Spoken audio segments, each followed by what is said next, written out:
Okie doke. I said I was going to post a separate video for Inquisitive, so I just wanted to briefly show you how to access it.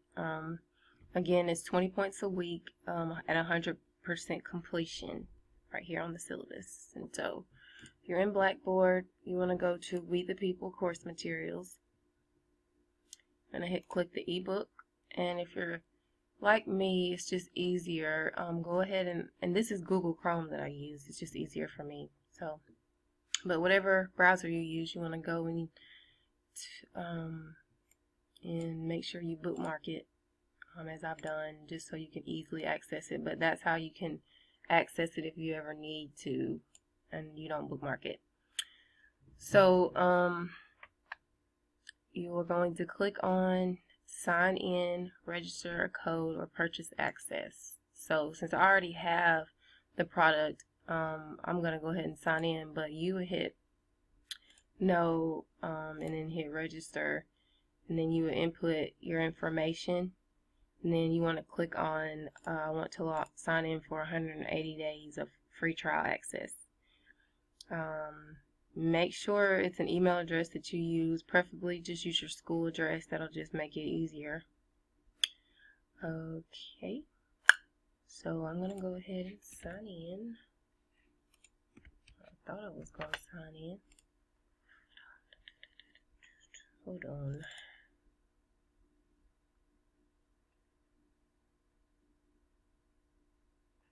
Where is it?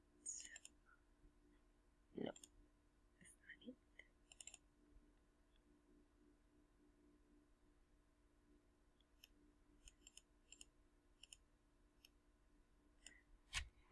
Okay. So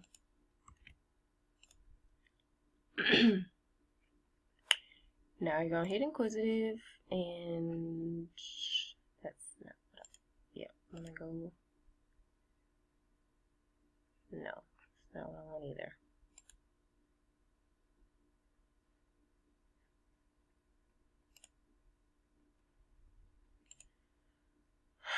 I just had it. Okay, yeah. So I'm going to just go ahead and show you how this activity kind of works. So we're going to try, I'm going to do it as a student.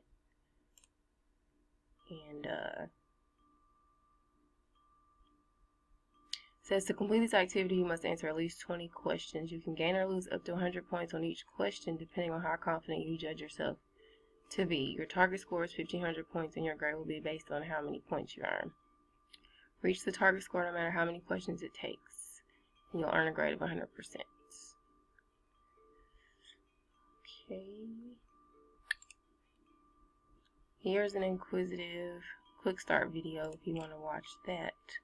Inquisitive is an online learning system where you answer questions to learn and review course content. To complete each Inquisitive activity, you must answer a minimum number of questions. In the sample activity we see here, the minimum is 10 questions, but that number will vary from activity to activity.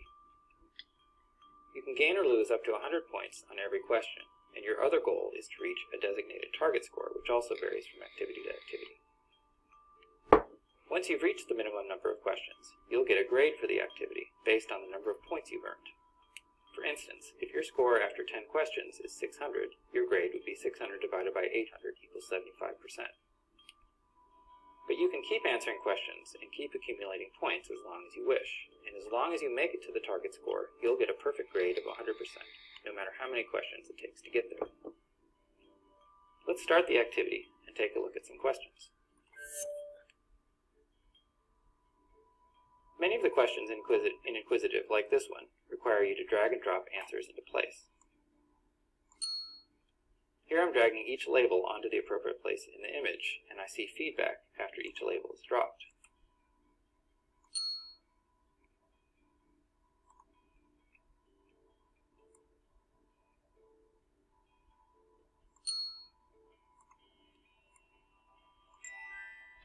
When I finish, I get some points, and I can go on to the next question. Before you start answering each question, you can use the confidence slider to adjust how many points you want to risk. If you drag the slider up to I know it, you'll win 100 points if you get the question right, but you'll lose 100 if you get it wrong. Dragging the slider down to I have no idea means you're risking only 20 points. Or you can choose somewhere in the middle.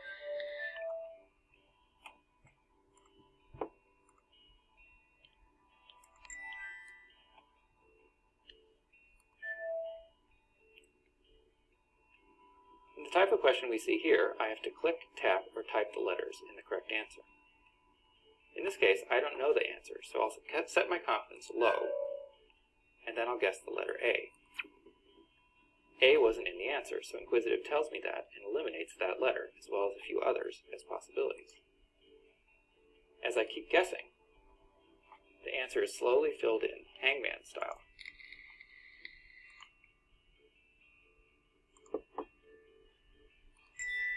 Until I finish, or until the only letters left are the ones in the correct answer. All the question types in Inquisitive share this characteristic. If you don't know the correct answer at first, Inquisitive won't let you give up. Instead, it'll guide you to generate the answer yourself.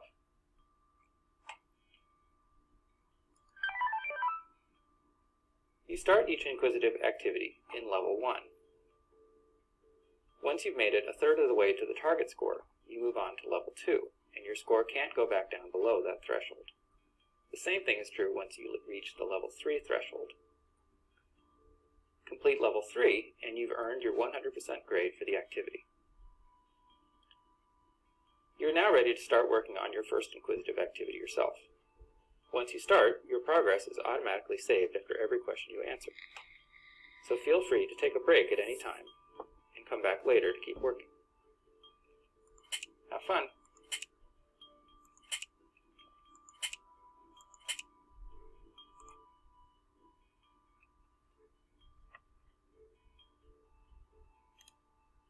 Okay, so that's pretty much how this works. I'm going to start answering some questions. Trace development in the federal framework into a strong national government. We'll just click on something. I don't feel like reading it.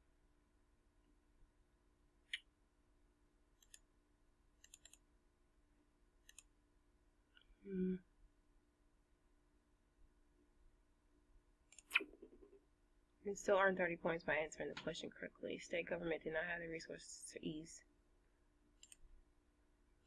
Okay. State government unable to relieve. And so, see, that's kind of how it works. And see, my confidence level is up here. I think I know it. And like he said, I wonder why it won't change.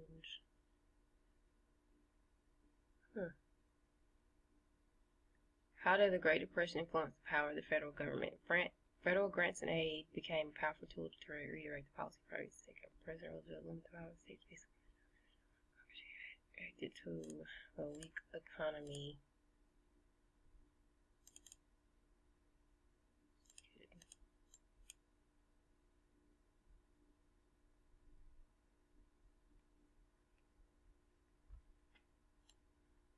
So then you would put the incorrect answers. Okay, now I got it. So for this one, I had to put the correct answers up here and the incorrect answers down there. How is power allocated in a federal system? All the power is concentrated within the national government. State governments have all the power. Local government take on most responsibility of governors. Powers are divided between the states and the national government. Okay. So I earned some points. The federal government often works to limit the state-to-state variation in policy provision. How does the federal government encourage policy standardization between states? The federal government requires that the states coordinate with one another in passing laws. The federal government sets national standards for the states. Okay. The federal government uses grants and aids to reward states that provide policy and management. The federal government occasionally regards state. Let's see. Yep. You seem to know this content better than you think. You've gotten the last two questions right, but you haven't earned as many points as you could have. So it kind of tells you, okay, where you are and what you can do.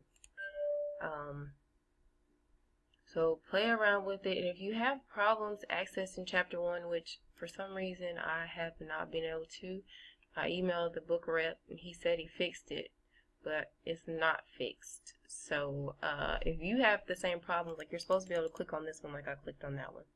If you're having the same problems, let me know so I can get that fixed before Sunday. But this for chapter 1 will be due by Sunday. As for chapter 2 will be due the following Sunday, so on and so forth. And I hope this helped.